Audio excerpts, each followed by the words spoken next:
Okay, so good morning.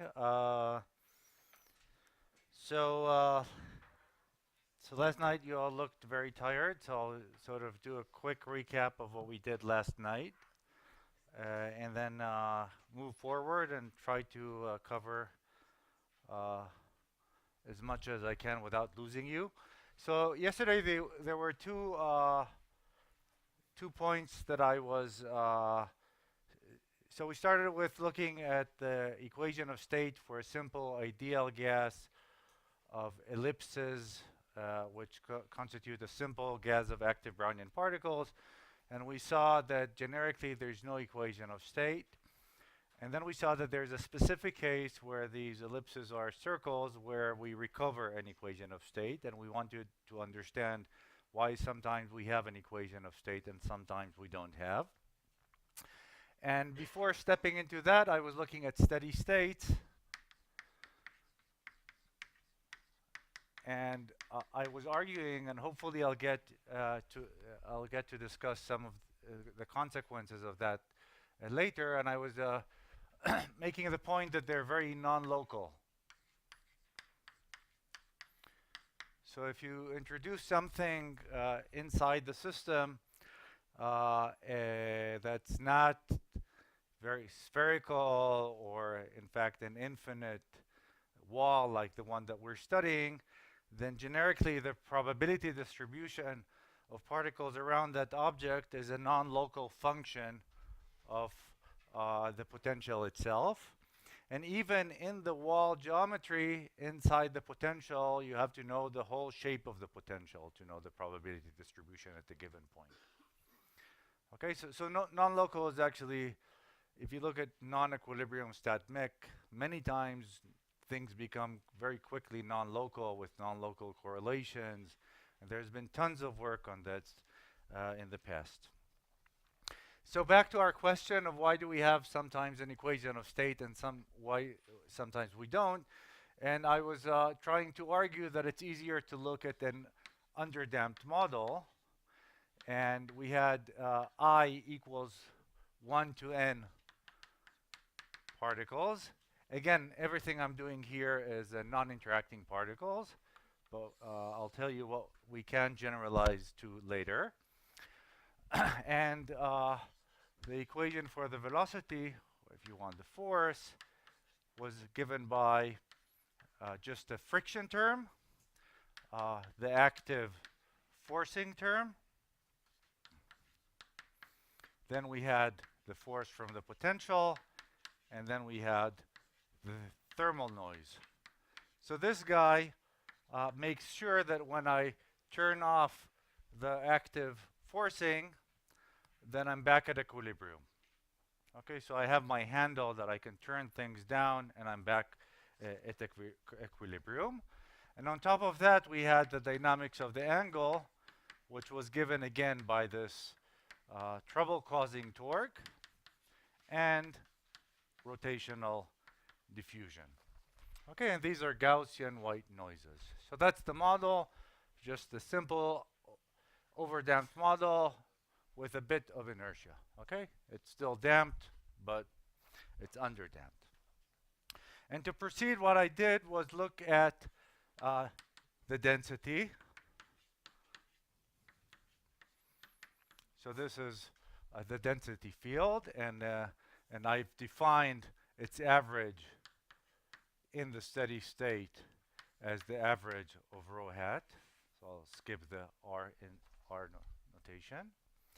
And the other quantity I was interested in was the momentum density.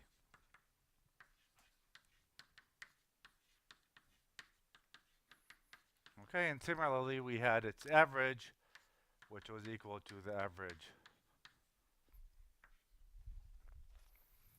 Okay, and the geometry that I was interested in was one where we had two walls at the ends of the system, each described by its own potential. We had periodic boundaries along the y direction. It's early, so I'm plotting the x direction and the opposite in the non-conventional. Okay, never mind. And on top of that, to simplify a bit the notation, the size of the system in the y direction is 1 in my units. Okay? So then when I'm looking at things, I'm looking at things integrated over the y direction. For example, the density I defined as rho of x is equal to the integral over dy of rho of xy. Okay, and the thing that we did was write down equations of motion both for the density and the momentum. And the equation of motion for the density was something that you might have seen before. Okay, so it's just, you might have guessed that if you have enough experience.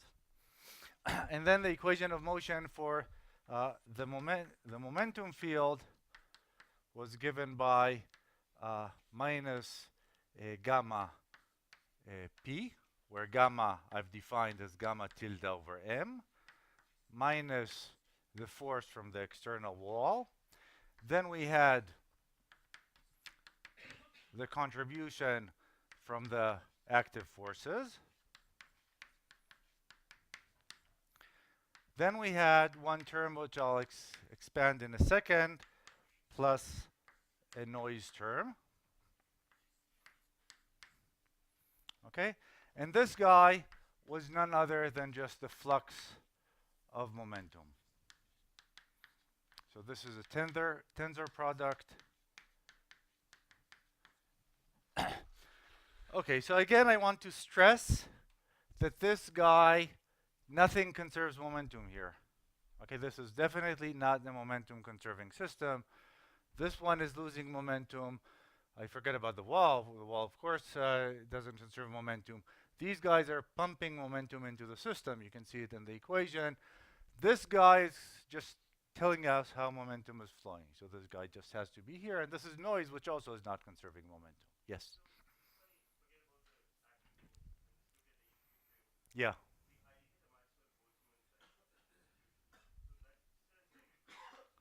That? No. No. This model doesn't conserve, on average, yes, but it doesn't conserve momentum. It's not a real conservation. Okay? Just the noise is changing. Look at the equation. Yeah. On average, it does. And actually, the conservation, quote unquote, laws that I'll derive for the case that there is an equation of state is also in the same sense. Okay? So it's not a real strict conservation law. But when you typically say a conservation law, it's really conserved, not on average. Okay. But I will be confusing about that. Okay, so once we have this equation, if we look at this geometry, I think you can convince yourself that the average momentum is 0. Okay, non-interacting, this is a very simple system. So it's very easy to write down an expression for the pressure because we have the right term here. So the mechanical pressure, if you want, which I denote from now. Okay, so I'll do it with a dx v dx. Okay, I just move this to the other side. I take an average over this equation. I move this to the other side. This guy is 0. The average of this guy is, of course, 0. So I'm just left with these two terms. Okay, so what we're left with when we do this thing is we're left with a momentum flux. So this is from 0 to infinity, and 0 is some point in the middle of the system. Okay, so we're left with this momentum flux, and then we have this extra term, which is the integral of the average of the contribution of active forces. Okay. So this is the expression for the pressure. And naively, that's where we sort of almost ended yesterday. Naively, we would say, okay, this guy is not, the reason that this is a bulk quantity is because this guy appears as a divergence of something. So it's a full derivative. So I can take the integral from somewhere in the bulk to infinity, and I'm left with a value at the bulk of the system. This guy on the face of it doesn't look like a divergence of anything. So you might argue generically no equation of state, but we know that there are cases where there is an equation of state. So that means that we still have to do some work on this term. Okay, something's hiding inside this term, and that's what I want to do next. And the last thing that we did yesterday was derive the Ito formula. And just as a reminder, for those of you who haven't seen it before, can you read this? Okay, so if you have a stochastic differential equation of this form, this is again an Ito convention. So this means that x is evaluated at time t, and the noise is between time t and t plus dt.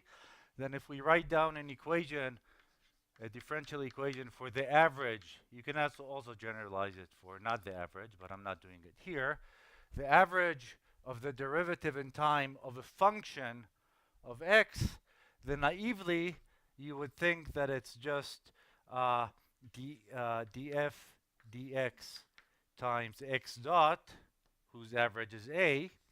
But it turns out that this is missing a contribution because the noise term is of order square root of t, and then you have the famous Ito term, which is b of x squared times the second derivative of f with respect to x. Okay, so this is the Ito term, and when you do these sort of calculations, you better not forget it. Otherwise, you're in trouble. Okay, questions so far?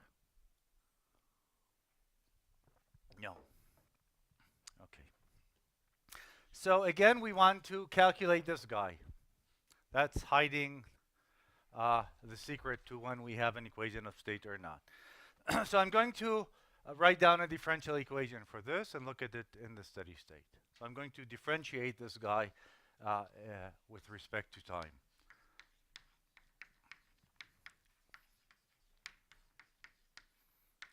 And again, it's just the sum over I of fi cosine theta I delta of x minus xi. Okay, and again, there's a silent integration over y that I'm not showing, but it's there. Okay?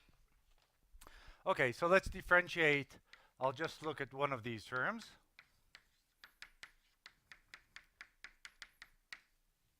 Okay? So the first thing I do is differentiate the delta function. We've done that. That pulls out a velocity.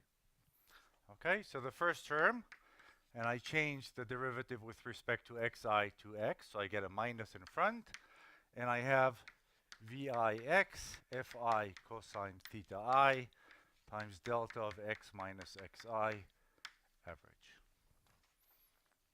Okay?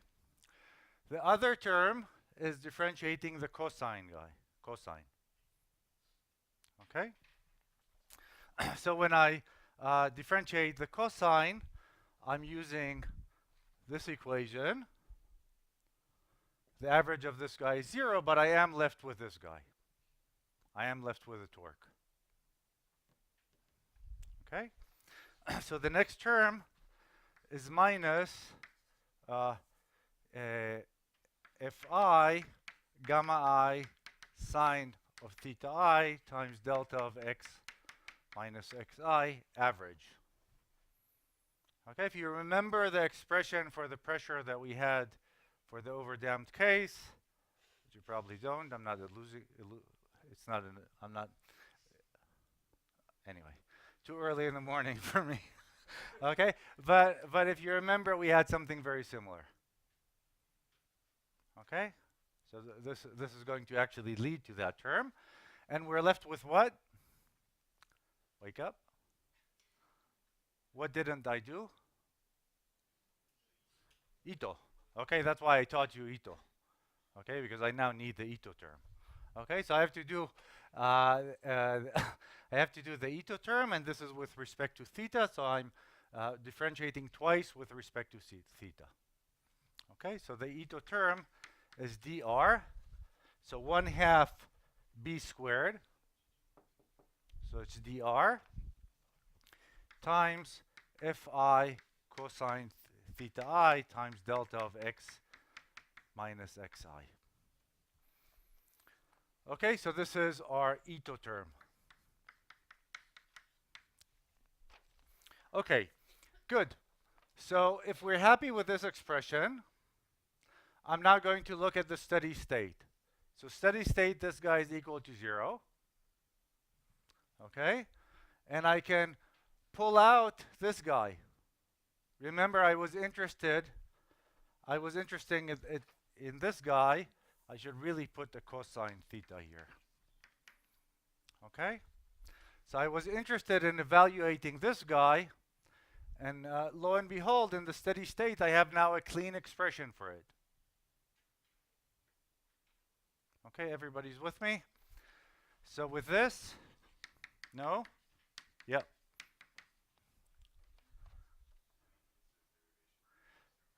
The first term. The first term, I'm acting on the delta function. Okay? So this differential xi depends on t. I pull out vi. Okay, and I'm only looking at the projection in the x direction. Okay? And so I pull out vi in the direction x.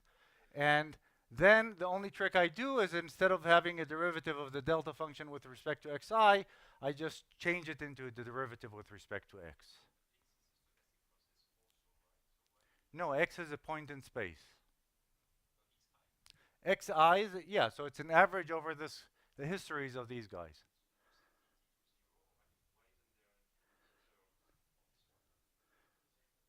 For this guy, there's no, this guy doesn't have a an Ito term. Okay? Okay, there's no noise there even. Yeah.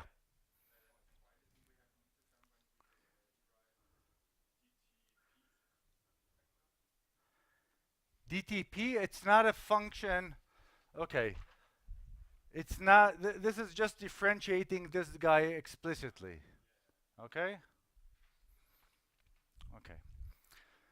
Okay, and again, this guy is just a derivative of the sign. So this guy is this. Okay, A is gamma. I know it's slightly confusing, but A is gamma. So this guy is really this, and the last term is the Ito guy. Okay? Perfect. So with this, at steady state,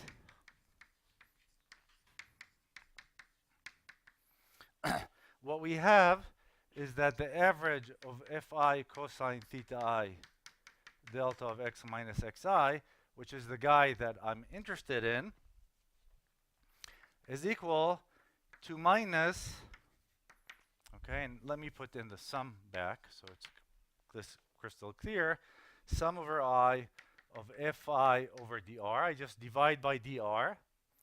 That's the only thing I'm doing at this step.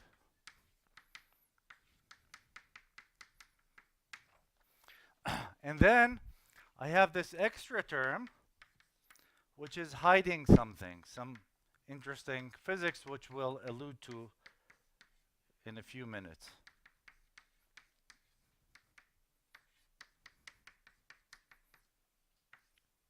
Okay, so the whole point of this calculation is that I've re-expressed, remember, if this term was a full derivative of something, then I would have an equation of state.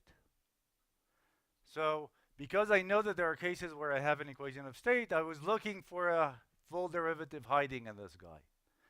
So I write down, I re-express this guy. And when I re-express this guy using this trick, I find out that there are two terms. One is a full derivative of something. The other is not a full derivative of something and depends explicitly on the torques. Okay? So this is the guy that we were searching for. And we want, hopefully today, to understand the physics that's hiding. A flux of, we'll see that it's a flux of something. The question is what? Okay. So with this, we have an expression for the pressure. And again, I've handled the blackboard very badly. Okay. So we have an expression for the pressure.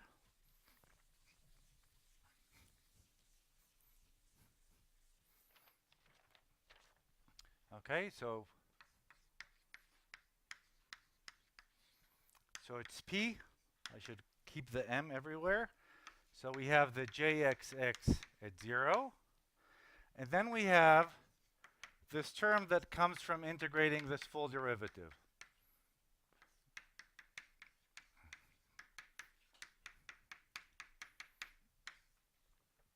And then we have this last term, which was causing all the funny behavior before and is appearing again.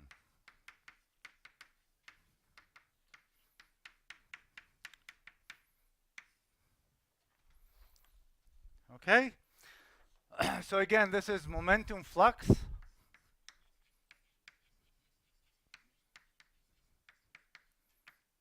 Okay? This guy is a non-local term. Is a local term, sorry. You have to be really careful at this time of the morning. Okay? This is a local term, right? It depends on x. It's non-zero because the direction of the active force and the velocity are correlated. Okay, the same way that MVV is not zero, then the direction of the active force and the direction of motion are correlated, and therefore this guy is non-zero. Okay, so this is local, and I'm going to discuss it later. Okay, again, it's hinting, this guy is hinting that it's a flux of something. Okay? And is a bulk, yeah. So thank you. So this should be at x equals 0. Okay? Thank you. Absolutely right. Okay? And the last term is, if you go back and look at the expression for the overdamped case, this is the wall-dependent term.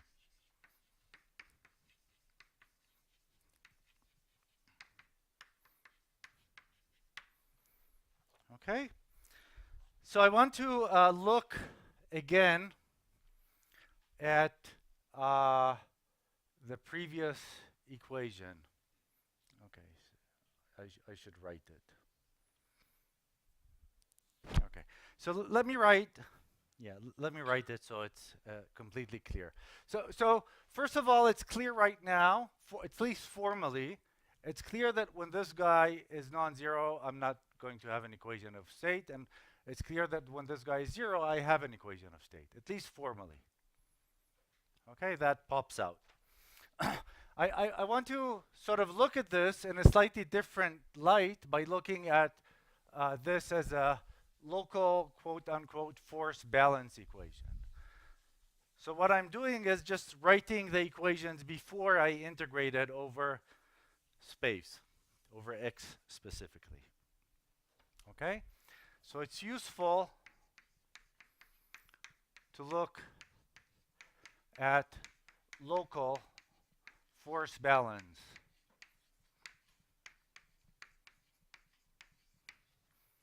Okay? And what you find out is that the wall, okay, the wall is balancing itself with two terms. The first guy, sorry, dr,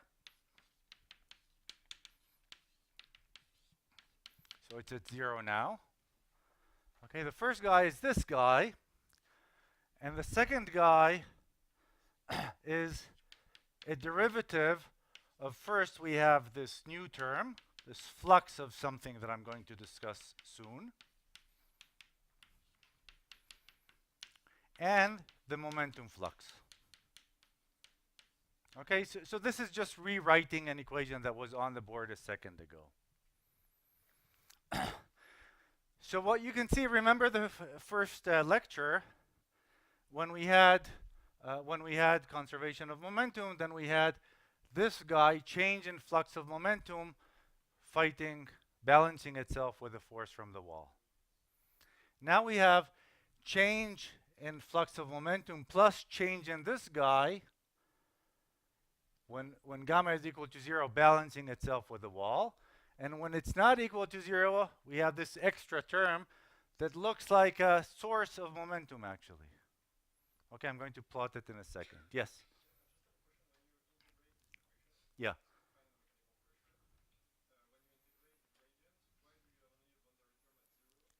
At infinity, the potential goes to infinity. There's nothing out there. Okay, the density is 0. There's nothing out there at infinity. Okay. In real life, there's something there, but okay. Okay. Okay. So you can go ahead and chuck this on a computer and measure this guy. Okay. And what you find out, so I'll call this term, I don't know, G. Okay. Let me call it FACT. Just this guy. And you can throw it on the computer and plot this term as a function of space. So this is, say, where the wall begins. This is L. And what you find out that this term is wall dependent. So I'm going to, in the notes you have actual plots from the numerics. It's wall dependent and so this is, so wall dependent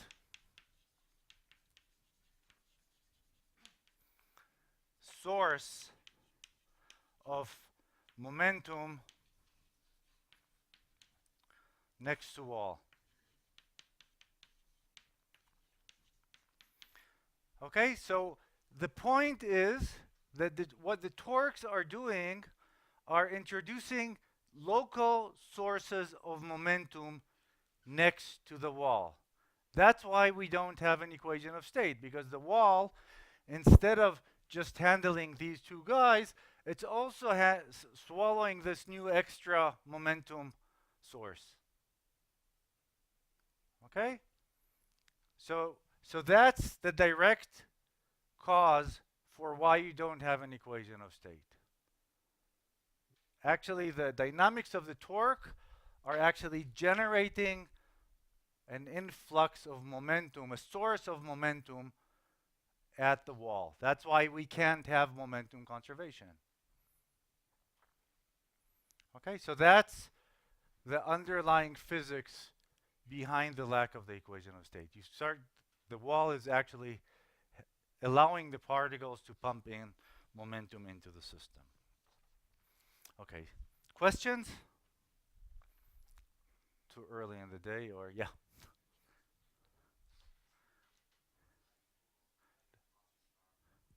I forgot what? What? No, this is at 0. Oh, yeah. Okay, this is at, oh, this is horrible. Sorry. Sorry. Horrible, horrible. Okay. Thank you very much. Yeah.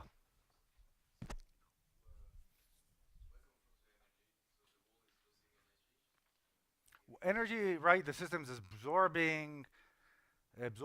using energy to move these particles. It's dissipating energy into the environment. Energy is not a consideration here. The thing is that in these systems, also momentum is not a consideration. It's not conserved. Okay, so that's where things change. That's why it becomes more interesting. Okay, depending on your point of view. Yes.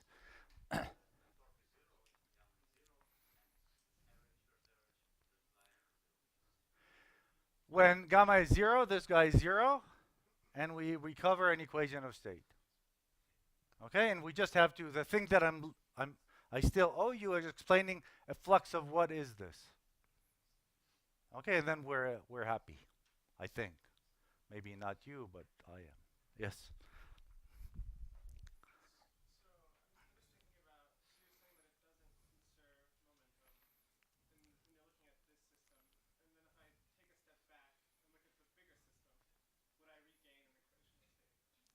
If you include everything, then of course yes. But in actual experiments, I mean, Olivier will discuss experiments.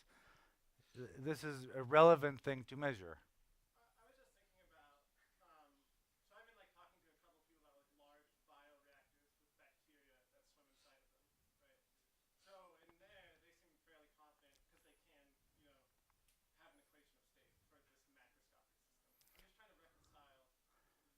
okay, I don't know why they're confident, but I think that osmotic, if they measure osmotic pressure, uh, I think there's nothing preventing a scenario like this, and I think that there won't be an equation of state. True, the only experiments I'm aware of are by Olivier. It will be really cool to see an experiment of this type with osmotic pressure.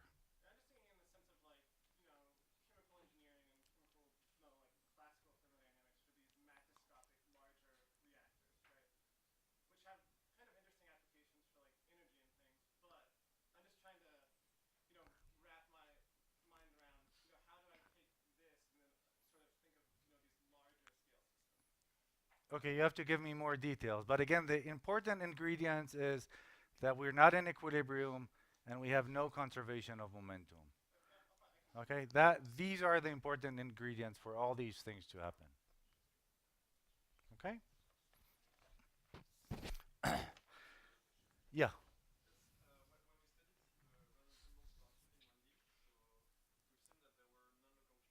Yeah.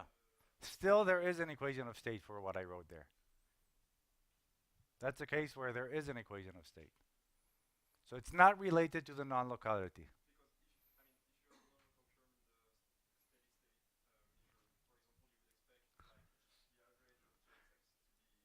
Yeah, but it's actually not. Okay, it's not. In that 1D case, thank you for bringing that up. In that 1D case, there is an equation of state, despite the fact that the measure is non-local. If yeah, yeah, and it's exactly the same equation. It's actually the same equation of state that we derived for the overdamped case. Okay, the mass sort of goes away. Yes.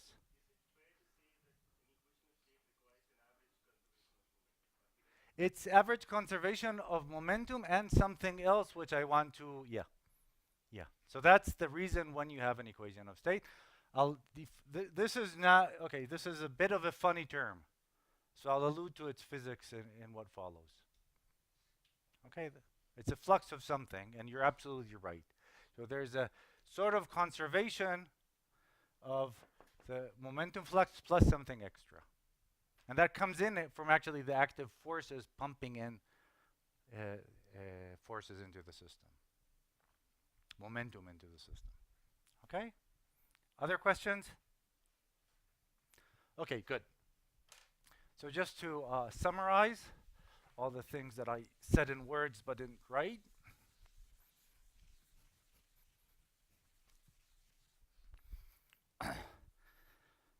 uh, so So the points I want to make is that gamma or torque leads to momentum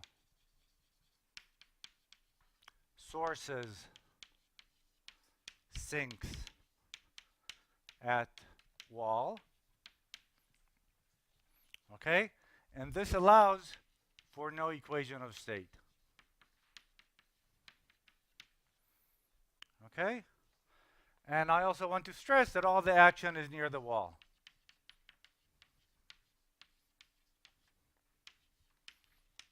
Okay? Away from the wall. Away from the wall, of course, this guy is 0 because there's no torques.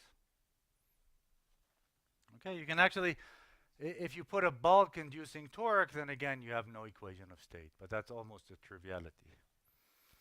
Okay, so the question is, what's the physics behind a flux of what is this? Okay, so if I call this, I don't know, hard in the morning, I'll call it horrible name. Okay, let's call this. Okay, give me something, please. No. Okay. K. Okay. Okay. K flux of what? That's what I want to answer. That's the next thing I'm going to address. Okay, so first of all, to simplify things, I want to get rid. So now that we understand that these are sources, I want to get rid of this guy. Okay, so to understand,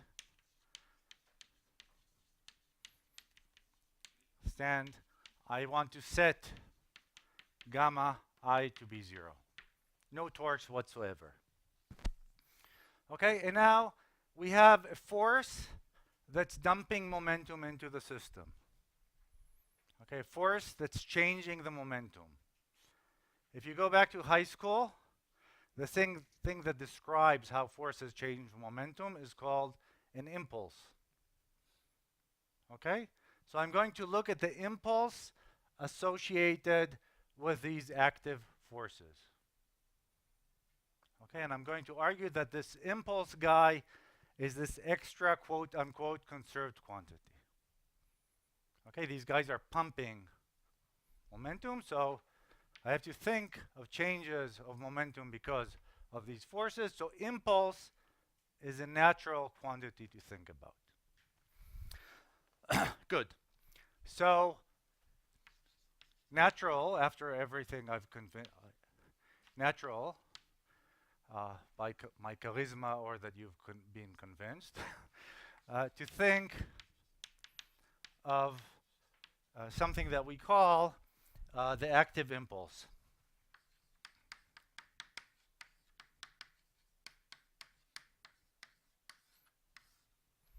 Okay, so I'm going to define it. So I look at particle I.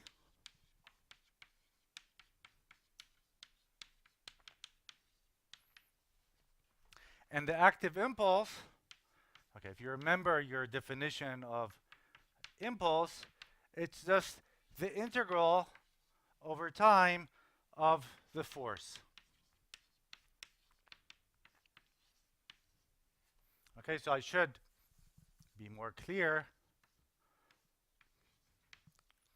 Yes, and I'm going to do something funny. I'm going to put an average here, as it's a funny average. It's average over histories with theta I of t given. Okay, so this guy is summing over the active force that I'm going to absorb into the system. Now, remember theta is rotating. Okay, so u is quickly going to average to 0. So it's a finite integral. Yes?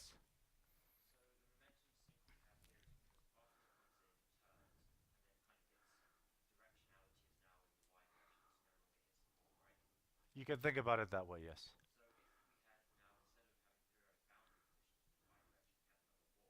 Yeah.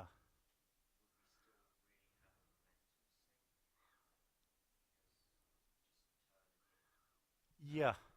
Yeah, you would still, there's no conservation of momentum, so it really, you'll have the same effect. The only subtlety, we can discuss it later, and I might get to it later, is what's happening at the corners, which is interesting. But the same things will happen, yeah. Okay, so I think I answered too quickly. I think in your back of your mind, you're still conserving momentum. But no, this guy is really sucking momentum into the system. Okay? Okay, so this is the active impulse. Again, I think of a particle that I put at some angle at time t, and I look at the integral of the force that it's going, the average force that it's going to get in the future from the active forces. Okay, so this is the guy that I'm interested in, and again, it's a finite integral because this guy is rotating. Okay, so we expect it to be a finite integral. Okay. Good. So by construction,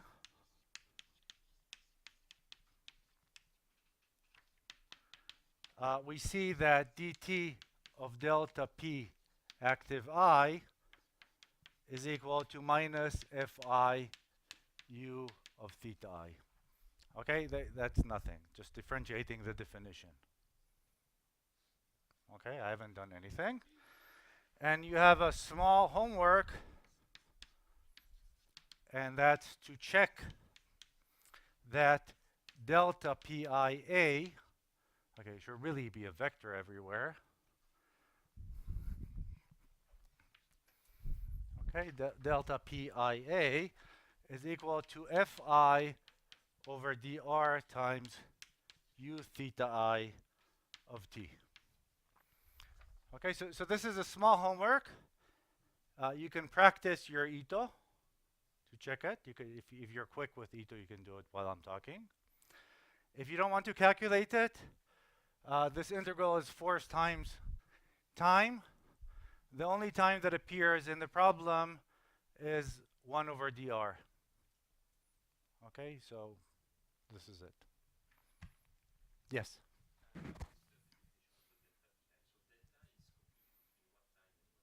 From time t to the future. Okay, so it's what I'm going to get in the future. Okay? Okay. So I've defined the active impulse, and I want to convince you that this guy is a flux of the active impulse. Yes? Where did the average go? Because this is at time t. Okay, and that's fixed. So I don't need to average over anything. Thank you. Okay, so with these definitions, I'm going to look at the density of active impulse. So I'm going to define a field which is equal to the sum over the active impulses of all the particles at position r. Okay? And I'm going to try to stay at steady state, even though you can say some stuff when you're not in steady state. Yes?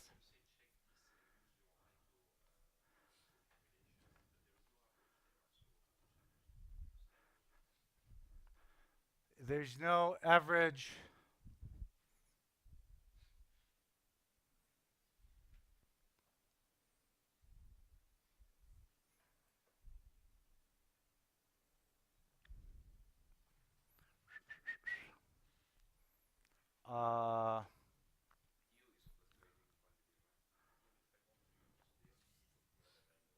Yeah.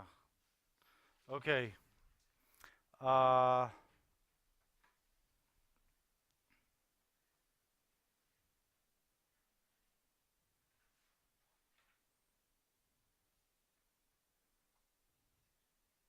okay, you can calculate it a different way.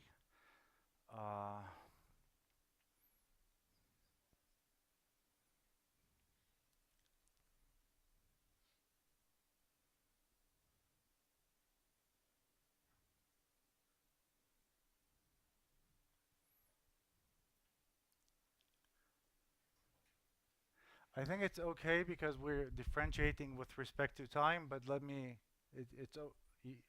okay. I think it's okay because we're differentiating with respect to time, so we're seeing how this thing is changing as we move the bottom time. Okay, but you can also get to this expression more directly. Okay.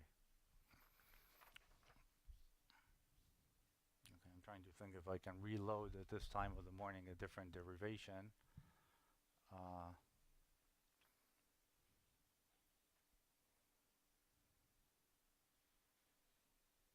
Yeah, I think what I said is fine because I'm actually looking at the change in time. Yeah. Okay. Okay, so let me look at the dynamics of this field. And so I'm going to differentiate in time this guy.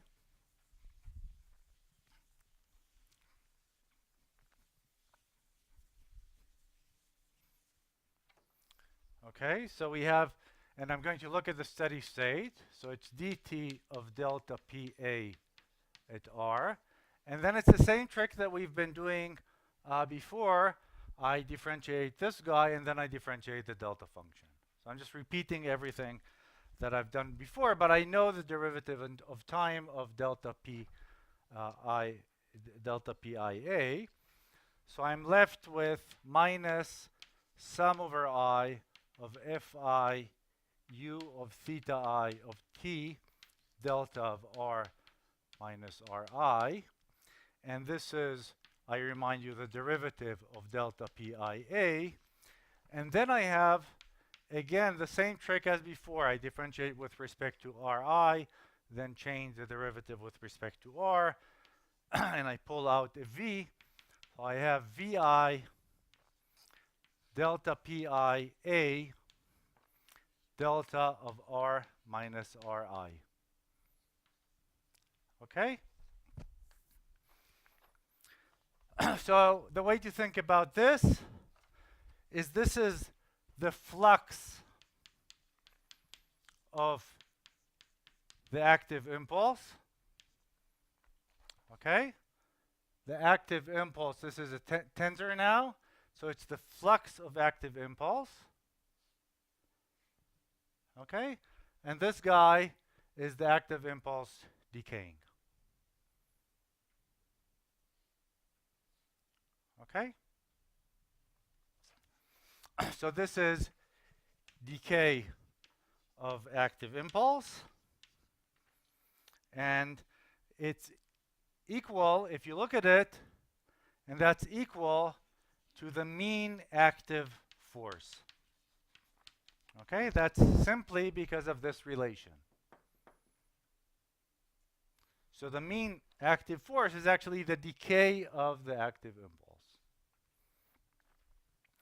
So all I'm left with doing is just moving, looking at the steady state, and just moving this to the other side. Okay, so let me do that.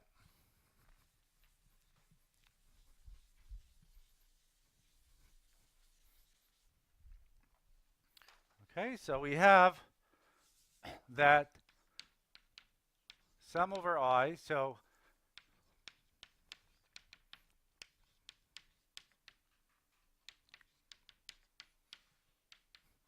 minus divergence, I'll do it in steps just to make sure. So this is the flux of active impulse, which I can also express, because I have my expression for the active impulse, is something that we saw a minute ago.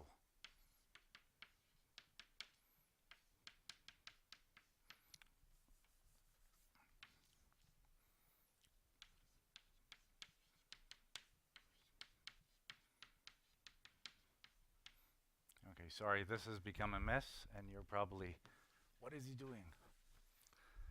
Okay, sorry.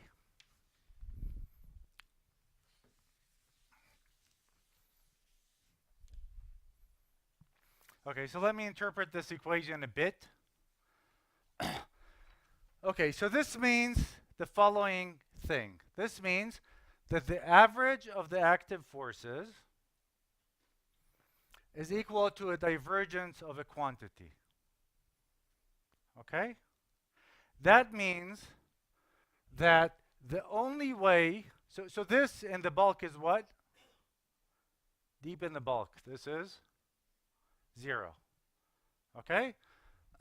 So this means that the only way that we can maintain a non-zero value of the active force is by having changes of the flux of the active impulse. Okay, that's what this equation means. Okay? Because the only way I can have this non-zero is if this divergence is some number. Okay? So again, okay, this is, again, I'm aware that this is something that you have to think a bit, but again, the only way that this is non-zero is if the fluxes are different on both sides. So a way to think about it is the following.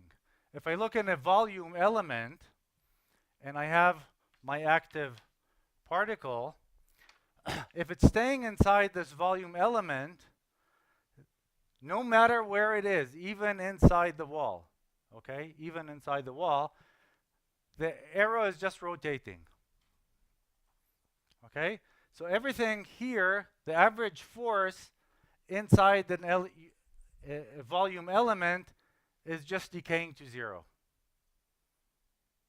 So the only way that I can hold a non-zero value of the active force is by having different fluxes on both sides. Okay? And these fluxes, again, are non-zero because the velocity and the active force are correlated. So the whole trick, this, I remind you, this relied on not having the torque. Okay, so this is really signifying. Yeah.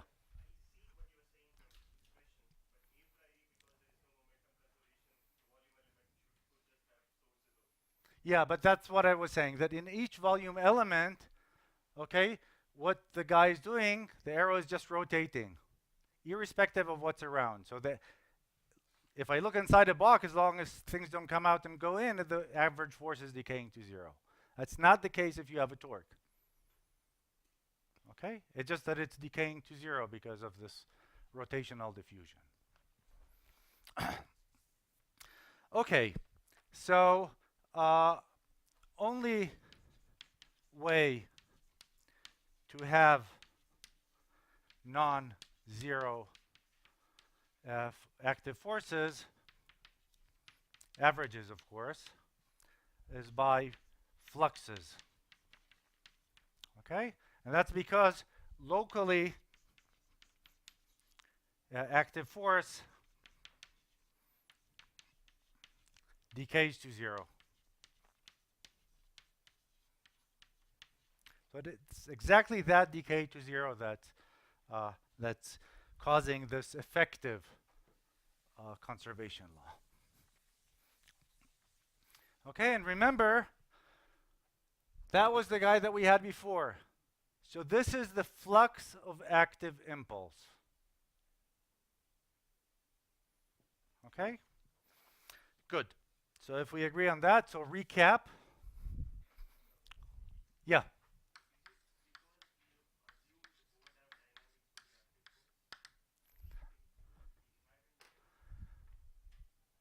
Overdap for the rotation.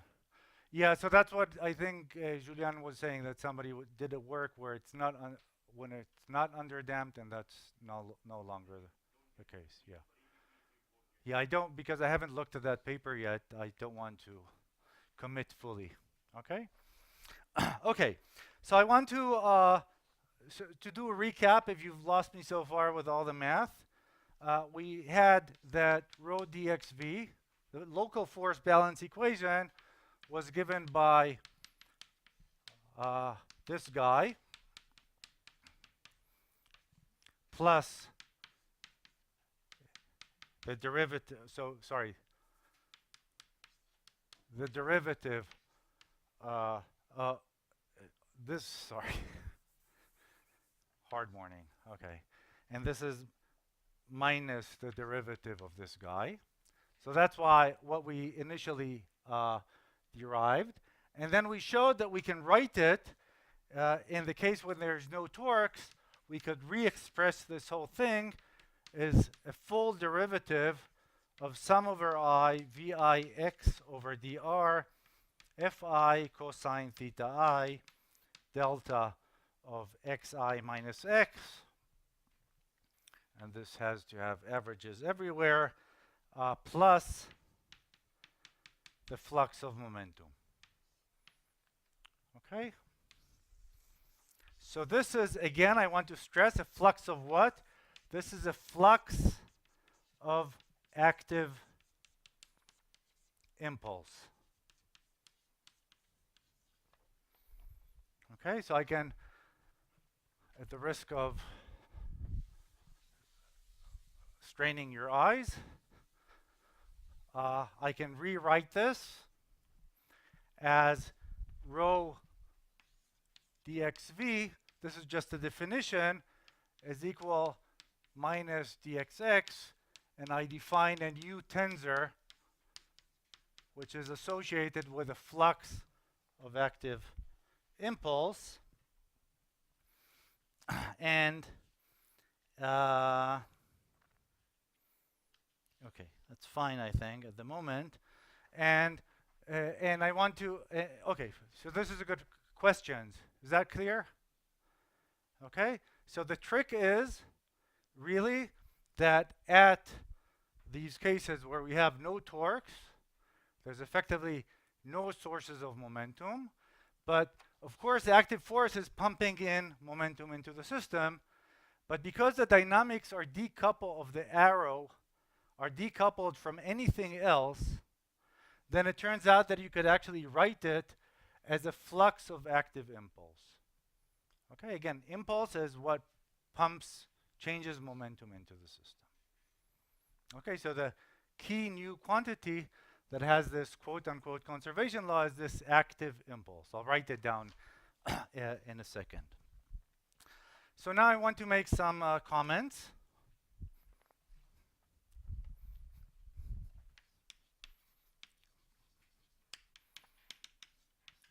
Okay, so the first comment is, and this is to connect to previously to other literature in the field.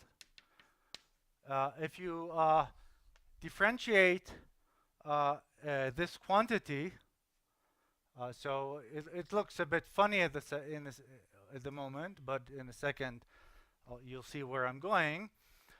So again, you can use the standard procedure. I differentiate the R and I pull out a VI Fi U of theta I, and then I have my Ito term.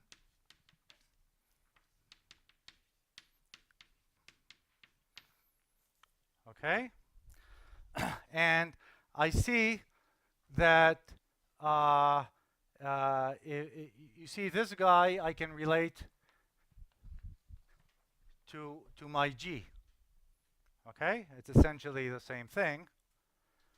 So I can write that my G, the flux of active, okay, the flux of active impulse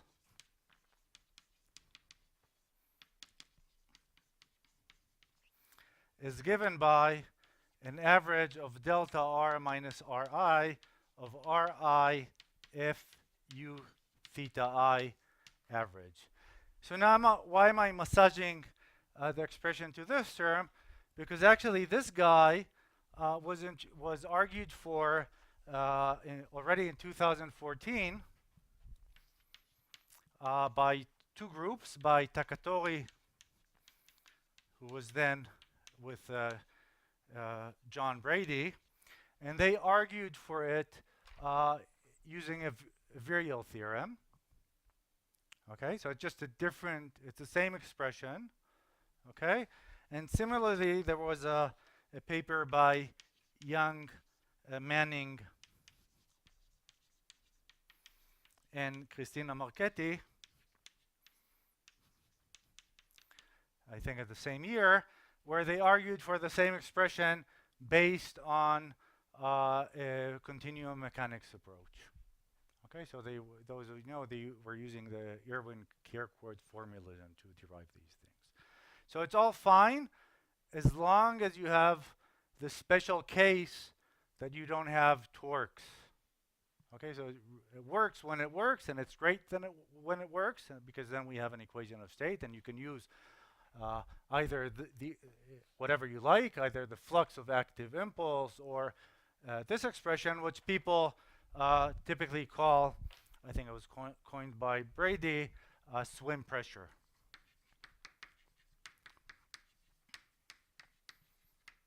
Okay, but really what it is a flux of active impulse. Yes.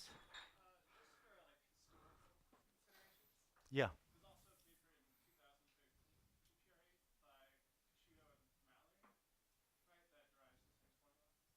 Okay. Okay. Thank you. Okay. Okay, but again, what I was hoping to do is sort of tell you a flux of what it is, and again, the new quantity that I was introducing here is this active impulse. Okay, so that's one comment. The other comment, which you should really keep in mind, is this, all this one in steady state,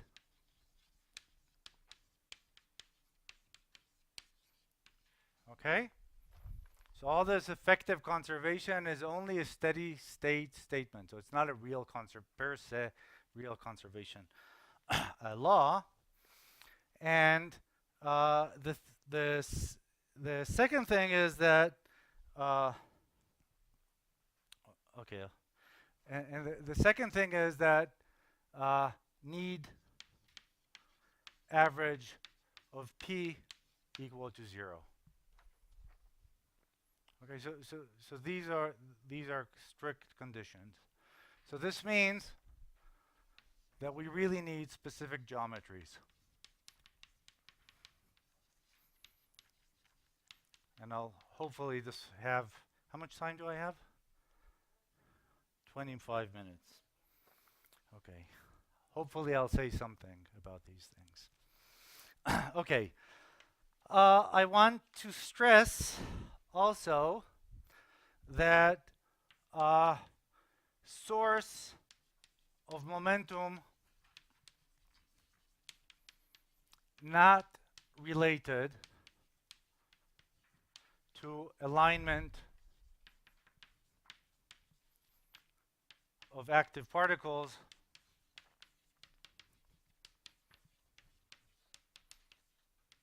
in wall. Okay, so that's just unrelated.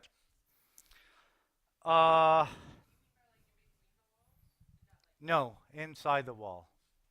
Okay, in between, in the middle, it's just a disordered, boring gas. Okay, so there's no relation between the fact that there's polar order at the wall and the fact that you don't have an equation of state. Okay, actually, all the time, that's what I was arguing yesterday. In the 1D case, you always have polar ordering at the wall, and that case has an equation of state. Okay?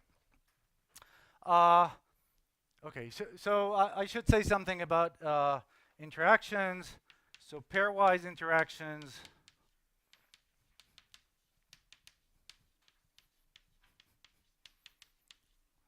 they just add a term to the pressure. I'm not going to even write it from interactions. It's just a if you know these things, it's just a standard virial term. And again, interactions when Fi depends on the position of the other particles. So for example, quorum sensing, then again you get sources. This is next to wall. I will also say that if you look at cases where you have phase separation in no equation of state, then at the interface between the two phases, there are sources of momentum. Okay? Yes? Yeah. No, no.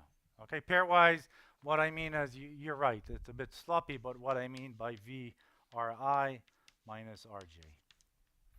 Okay, and obeying Newton's law.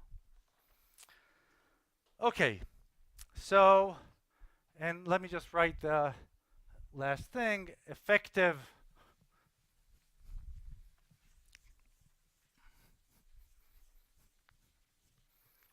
so we have effective conservation of delta PA plus P. Okay? So the active impulse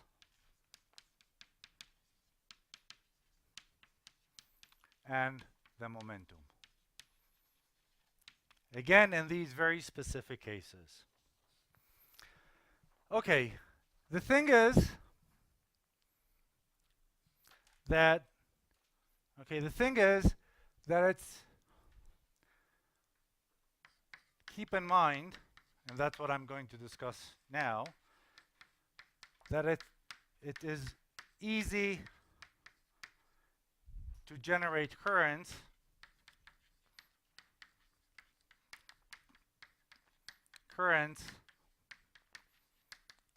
and have average of P not equal to 0. Okay, so that's really easy to do in these systems. Okay, and I gave you a simple example where I told you to solve in one dimension an asymmetric bump inside the system. Okay? So a natural question is, what happens to the pressure in the presence of these currents? Forces in the presence of these currents. Okay? Good. So what I'm going to do is, okay. See, I'm yeah. Yeah. Yeah. No, no, no.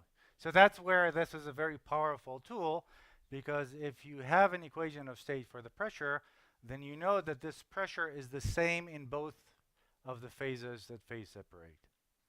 Okay, and that's been used to construct the phase diagram. You need an extra, right? We need pressure and an analog of a chemical potential. But you can actually do these things. Okay? We can discuss it. Separate piece of work. Okay? But that can be done. Okay, but yeah, in the case that you have phase separation and the pressure is an equation of state, then the pressure is equal in both phases. That's why it's a great thing when you have it. Yeah.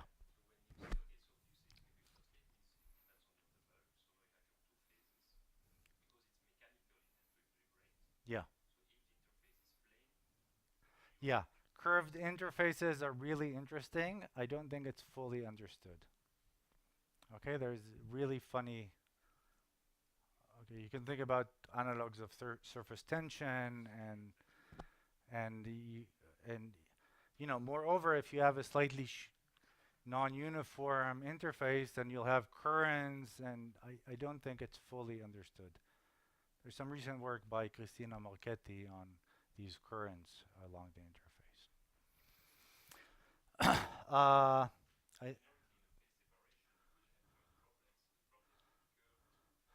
And then, so you have to think of what to do then. We have to be smart. Okay, so typically when you do simulation to take these phase separation, then you take slab geometries, and then you don't worry about these things so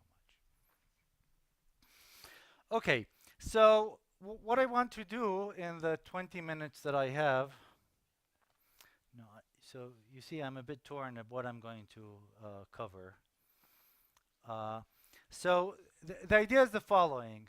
If we have a bump like this that's generating a current inside the system, okay, then to generate a current, the way I can do it is by applying a force on the particles in the system.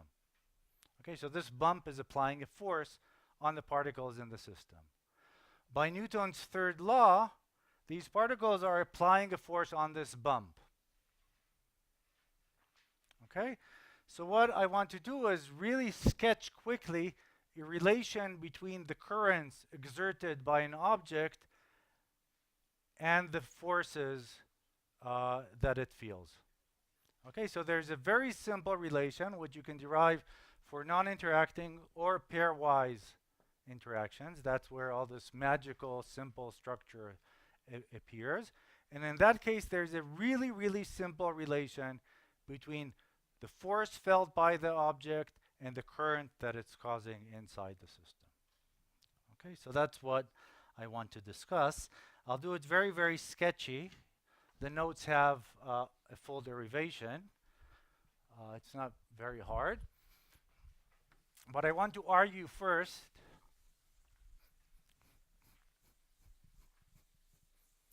so the title of this section should be Currents and Forces.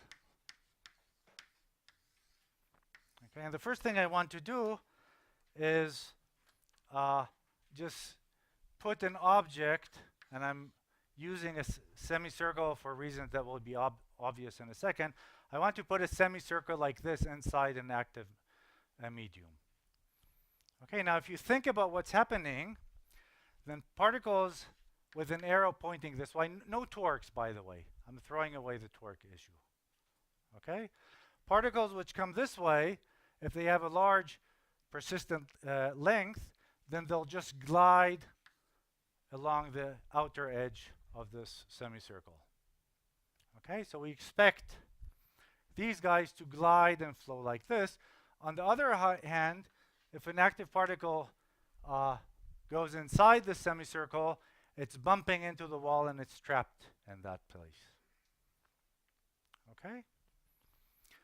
So we expect just very intuitively that this object generates a current field.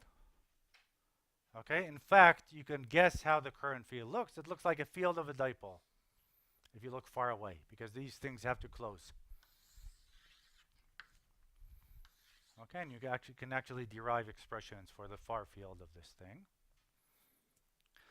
And so I generate a current in this way, but now the thing that generated the current is the particles were gliding along the edge from here, but they were accumulating and getting stuck here. So that means that I also expect a force acting on the object in this direction. Okay, so what I want to prove is that J, which is the integral over space, I'm not going to prove it because I don't have time, I think, is just equal to minus the mobility times the force acting on the object. Okay, so that's I find that a neat thing, because if you see current, somebody's feeling a force. Okay, so that's the sort of lesson of this relation. You see current, there's a force exerted.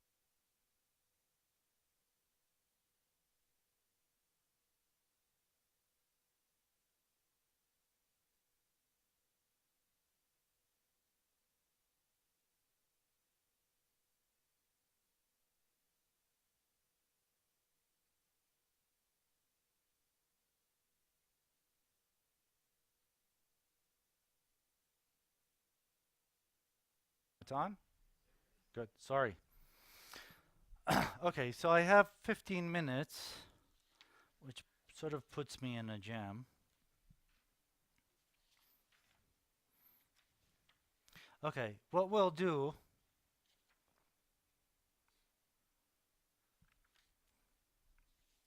okay,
okay, thanks.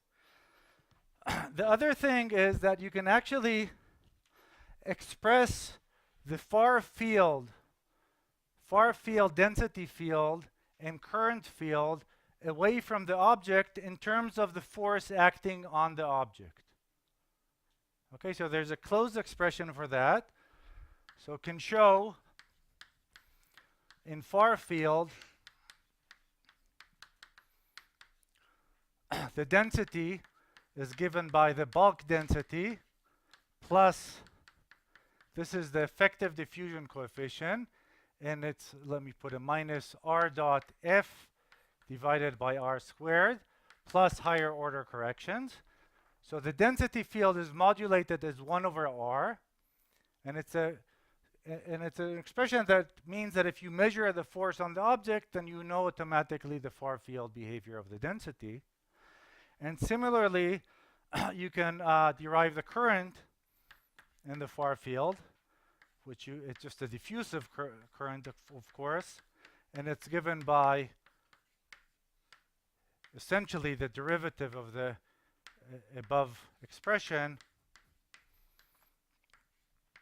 and it decays plus higher order correction, and it decays as 1 over r squared. Okay, so these things you can derive, and again, this is formulating experiments. There's a experiment by there's a bunch of experiments. I'm just showing one. Experiments by Kaiser et al. There's a PRL from 112 from 2014, where they put a wedge inside an active pneumatic, and they actually see that it's being pushed. So if I allow the object to move, then the force will actually push it and cause it to move. Okay? Okay, so what I want to do is I want to finish my last 10 minutes by showing you at least some pictures of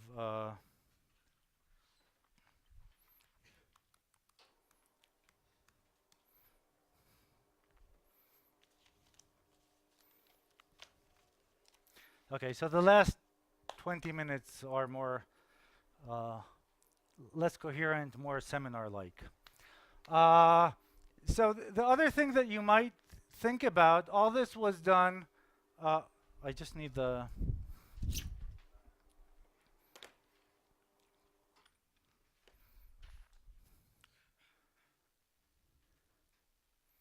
okay. So all this was done with a flat wall. You might wonder what happens when I put a wall which has modulations. Okay, so I'm just going to flash results right now because I have 9 minutes. So this is the density profile next to a sine wall. Again, it's a non-local function of the potential. The particles are depleted here. There's actually an excess inside the wall, so this is a high potential region. And far away from the wall, it becomes uniform.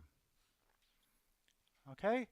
And now, another thing that if you look at this shape and remember the story that I told you here, if you look next to the wall, then the active particles are generating currents inside near the wall. So there are vortices of active particles flowing next to the wall. So you might wonder if there is an equation of state for this case. And you could go ahead and measure, so this is for very steep potential, so we can define a normal to the wall. You can go ahead and measure the pressure normal to the wall as you move along this sine shape, and you find that it's non-uniform. Okay? Again, this intuition from here is working because they accumulate at the far ends, and therefore they're exerting a larger pressure at that end, and therefore it's non-uniform. There's a small magic that if you integrate the forces in the x direction, okay, and you have either pairwise interactions of this type and no torques, there is an equation of state for the average pressure. In the y direction, yes, thank you. Okay? So if you look at that, then the natural thing is, well, what if I put walls which break the up-down symmetry? Well, I've been preaching that this will generate a current. If I have a current, I have a force. Okay, I didn't prove it, but this is the relation that's on the board. So if I have a current, I have a force. So this will imply that I'm expecting a shearing force because of the structure of the wall. Okay, and you can actually go ahead and measure it, and it again satisfies this simple relation with a current. Okay, so there's a force shearing the walls. I could just by patterning the walls, I could exert a shearing force on them. Yes? Periodic boundary conditions, yes. If not, near the corners, some other things happen. Okay? What? It's just active Brownian particles with no interactions. I don't remember. Okay? Yeah. Yeah. Yeah, this is, it's not a, what are you worried about?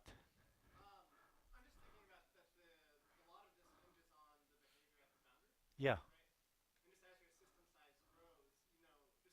But everything is happening at the boundary. The bulk is dead boring. No.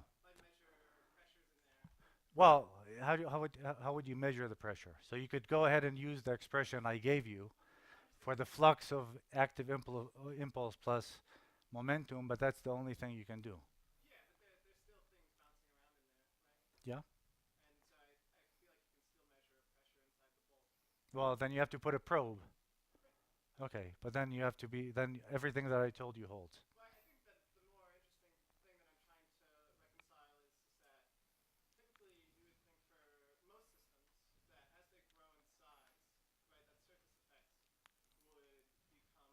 Yeah, but I'm talking about this, I'm interested in what's happening at the surface.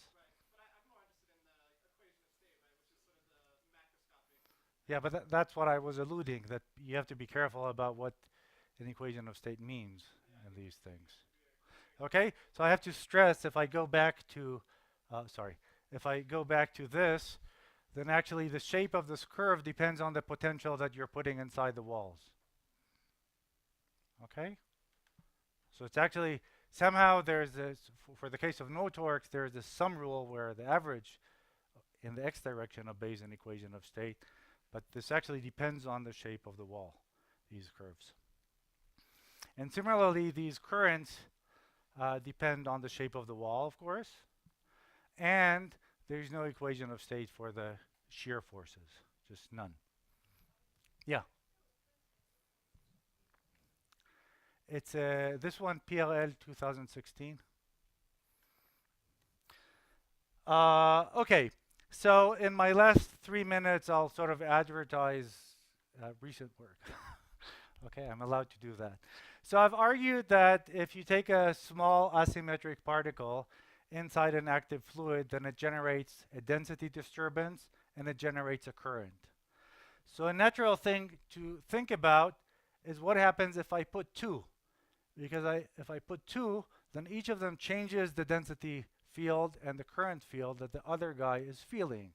So this will generate long-range interactions between objects inside an active fluid, which are generic as long as you put something asymmetric. So I'm going to not discuss them, even though the physics I like it, but I'm going to show you what you can do with these forces. So these are two objects. These are passive objects, and there's a bunch of active particles running around which you don't see. Okay? And these are two semicircles. One is pinned, so it's rotating about the center. And the other is pinned, so it's rotating about its apex. And now the neat thing about these interactions is that you can control a lot of them by changing the shape of the object. Okay, so I can control how it reacts to another object by changing the shape of the object. So here we've tuned them to an interesting point.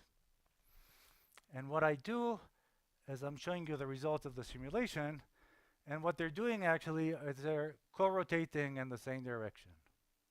So the currents generated by this guy are causing this guy to rotate, and the feedback is causing them to rotate in the same direction together. And the direction is, of course, spontaneous. So if you wait long enough, uh, if you wait long enough, it happened. Okay, good. So it went the other way. What? No. No, okay, I should have stressed this. If they're alone, they're just doing Brownian rotations. Okay? So if you put a chiral object, it will rotate. But these guys don't rotate. There's no chirality to them. So the joint rotation is just, it's a collective effect of both of them. Okay? And this is a similar thing, but the two guys are allowed to move. Okay, so each of these guys experiences a force, and the force is pushing it. So I'm going to release them. No, they're not identical. Yeah, so they're different in how they rotate, in how they're rotating. Okay, I can discuss it later.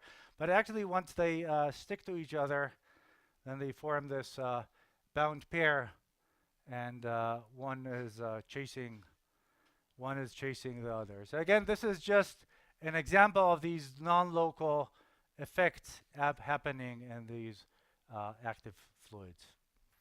Okay, so sorry, so that was a quick advertisement. If you want to hear more, come and talk with me. No, no, this is non-interacting even.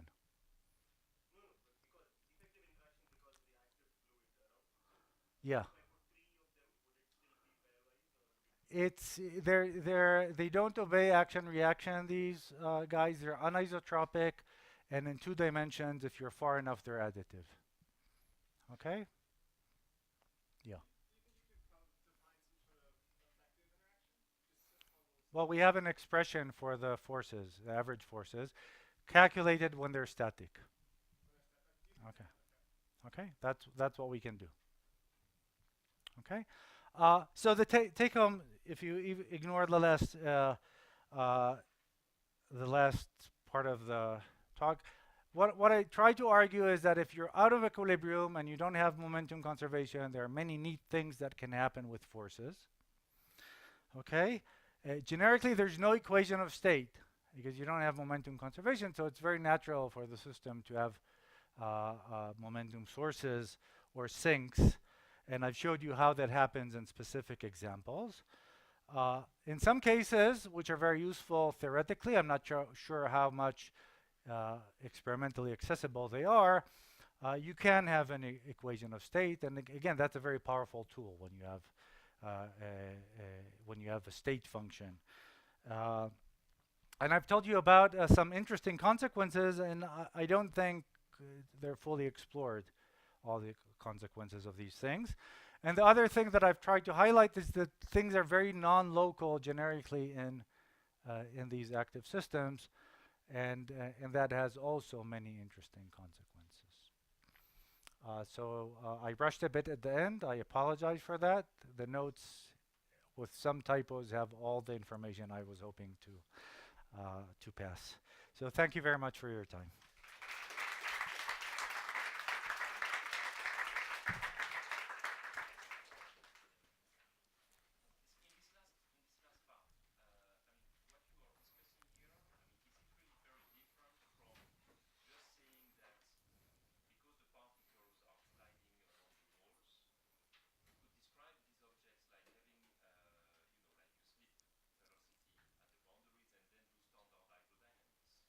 I don't think it's first of all, it's compressible here, okay, and again, the objects don't have to move. So it's very similar to hydrodynamic interactions. You're right, but the objects are static here, and they're causing the flow in the active.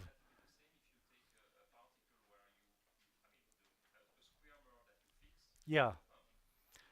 So yeah, so it's very similar to a pump, except that I think the hydrodynamics is slightly different. Okay, and actually you see the interactions, okay, this is technical a bit. The interactions depend on a response matrix, which we know epsilon about, and I think has very interesting, uh, very funky, interesting behaviors, which nobody has looked into.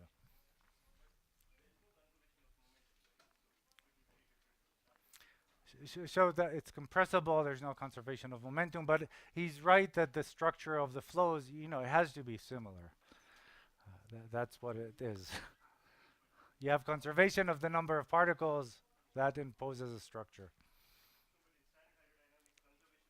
Yeah, yeah, but it's a power law. Yeah, it's conservation of mass. Yeah, yeah, yeah.